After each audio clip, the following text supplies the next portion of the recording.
Imaginez une chaîne de montagnes majestueuses, ses pics perçant le ciel, ses vallées sculptées par d'anciens glaciers. Maintenant, imaginez ce paysage comme une fonction mathématique, ses hauteurs et ses profondeurs capturées par des équations précises. C'est, en substance, le monde de la théorie de Morse, un outil mathématique puissant qui nous permet de comprendre la topologie d'un espace en étudiant les points critiques de fonctions définies sur celui-ci. Développée par Marston Morse, la théorie de Morse établit un pont entre la topologie différentielle et l'analyse. En nous concentrant sur les points critiques d'une fonction, nous obtenons des informations profondes sur la structure globale de la variété. Pour naviguer dans la théorie de Morse, nous avons d'abord besoin du concept de fonction de Morse, une notion fondamentale en topologie différentielle. Une fonction de Morse est une fonction lisse avec un comportement spécifique à ses points critiques, ce qui la rend particulièrement intéressante pour l'étude des structures géométriques. Une fonction de Morse sur une variété lisse M est une fonction lisse à valeur réelle, f, m, r, telle que tous ses points critiques soient non dégénérés. Cela signifie que la matrice hessienne en ses points est non singulière. Un point critique de f est un point où la différentielle de f s'annule, c'est-à-dire que le gradient de f est nul en ce point. La non-dégénérescence garantit que le comportement de la fonction au voisinage de ce point est générique, ce qui signifie qu'il peut être décrit par des modèles locaux simples. L'indice d'un point critique non dégénéré, qui est le nombre de directions dans lesquelles la fonction diminue, fournit des informations cruciales sur le comportement local de f autour de p. Les fonctions de Morse apparaissent naturellement dans divers contextes, allant de la topologie à la physique. Elles sont utilisées dans l'optimisation des surfaces, l'étude des paysages énergétiques, et même dans la modélisation des phénomènes naturels. Leur capacité à décrire des structures complexes de manière simple en fait un outil puissant en mathématiques et en sciences appliquées. Pour appréhender les fonctions de Morse, visualisons-les à l'aide d'exemples. Considérons un tore avec une fonction hauteur, ayant 4 points critiques, un maximum, un minimum et 2 points sel. Un autre exemple est FE d'LGX3, 3 qui est sur la droite réelle, avec un maximum et un minimum locaux. Même la fonction hauteur d'une sphère a un maximum au pôle nord et un minimum au pôle sud. Ces exemples montrent comment les points critiques d'une fonction de Morse capturent les caractéristiques topologiques essentielles d'une variété. La théorie de Morse révèle que le comportement d'une fonction de Morse au voisinage d'un point critique peut être approximé par une forme quadratique. Le lemme de Morse stipule que pour tout point critique non dégénéré P, il existe un système de coordonnées locales où f ressemble à une forme quadratique. Cette forme révèle la forme de la fonction au voisinage du point critique. L'indice détermine si le point critique est un minimum, un maximum ou un point sel.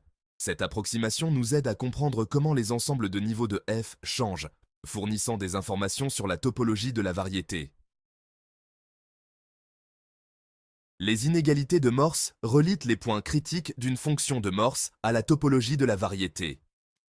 Ces points critiques sont les endroits où la dérivée de la fonction s'annule, et ils jouent un rôle crucial dans la compréhension de la structure de la variété. Ces inégalités fournissent des contraintes sur le nombre de points critiques de chaque indice en termes des nombres de Betti de la variété. Les nombres de Betti sont des invariants topologiques qui comptent le nombre de trous de différentes dimensions dans la variété. Soit M une variété lisse compacte, et soit Fm vers R une fonction de Morse. Une fonction de Morse est une fonction lisse dont les points critiques sont non dégénérés, c'est-à-dire que la matrice hessienne en ses points est non singulière. Les inégalités de Morse stipulent que pour chaque k, le nombre de points critiques d'indice k est lié au KIM, nombre de Betti de M. Cela signifie que la topologie de la variété impose des restrictions sur la distribution des points critiques. Ces inégalités nous aident à étudier la topologie des variétés en fournissant des bornes inférieures sur le nombre de points critiques. En d'autres termes, elles nous disent combien de points critiques nous devons au moins avoir pour chaque indice. Elles mettent en évidence l'interaction profonde entre l'analyse et la topologie. En combinant des techniques analytiques et topologiques, les inégalités de Morse nous permettent de mieux comprendre la structure et les propriétés des variétés lisses compactes.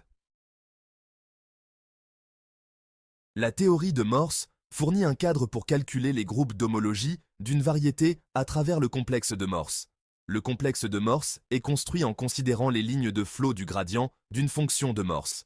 Pour chaque point critique, sa variété descendante est définie comme l'ensemble de tous les points qui s'écoulent vers lui. Le complexe de Morse relie les points critiques d'une fonction de Morse à l'homologie de la variété. Cette connexion met en évidence l'interaction entre l'analyse, la topologie et l'algèbre dans la théorie de Morse. La théorie de Morse classique peut être étendue aux variétés à bord, introduisant de nouveaux types de points critiques. Pour une fonction de Morse sur une variété à bord, des conditions supplémentaires garantissent un comportement bien défini au voisinage du bord. Les points critiques peuvent être classés en points critiques intérieurs et points critiques de bord. Les points critiques de bord peuvent former des composantes connexes et avoir des indices différents de ceux des points intérieurs. Cette extension permet à la théorie de Morse de s'appliquer à un plus large éventail d'espaces topologiques. Les applications de la théorie de Morse s'étendent au-delà des mathématiques pures, à la physique, à l'informatique et à l'analyse de données. En physique, elle aide à étudier les paysages énergétiques et les configurations d'équilibre. En infographie, elle aide à la reconstruction de surfaces. En analyse de données, elle sous-tend l'analyse topologique des données, révélant la forme et la structure des données. Alors que nous nous enfonçons dans le XXIe siècle, les applications de la théorie de Morse sont susceptibles de s'étendre encore davantage. La théorie de Morse offre une lentille puissante pour comprendre les paysages énergétiques en physique. Les points critiques d'une fonction d'énergie correspondent aux points d'équilibre du système.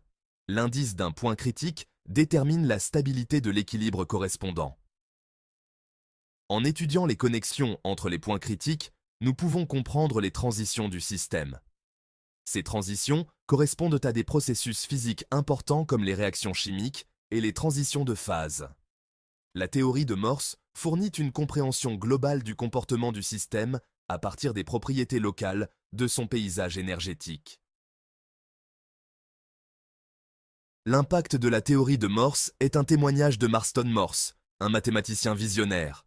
Morse était un pionnier dans son domaine, et son travail a laissé une empreinte indélébile sur le monde des mathématiques. Son travail a transformé notre compréhension de la topologie et de l'analyse, et a jeté les bases de nouveaux domaines. En explorant les profondeurs des structures mathématiques, il a ouvert des portes vers des théories et des applications que nous continuons à explorer aujourd'hui. Né en 1892, le parcours mathématique de Morse a commencé à Harvard, où il a développé le concept de fonction de Morse. À Harvard, il a été influencé par certains des plus grands esprits de son temps, ce qui a nourri sa passion pour les mathématiques. Son ouvrage fondateur, The Calculus of Variations in the Large, a jeté les bases de la théorie de Morse. Ce livre a été une pierre angulaire pour les chercheurs et a permis de nouvelles avancées dans le domaine. L'influence de Morse s'est étendue au-delà de ses recherches, inspirant des générations de mathématiciens. Ses idées ont été enseignées dans les universités du monde entier, et son approche novatrice a été adoptée par de nombreux chercheurs. Son héritage continue de façonner les mathématiques, la théorie de Morse, trouvant de nouvelles applications dans divers domaines. Aujourd'hui, les concepts qu'il a développés sont utilisés dans des domaines aussi variés que la physique, l'informatique et même la biologie, montrant l'ampleur de son impact.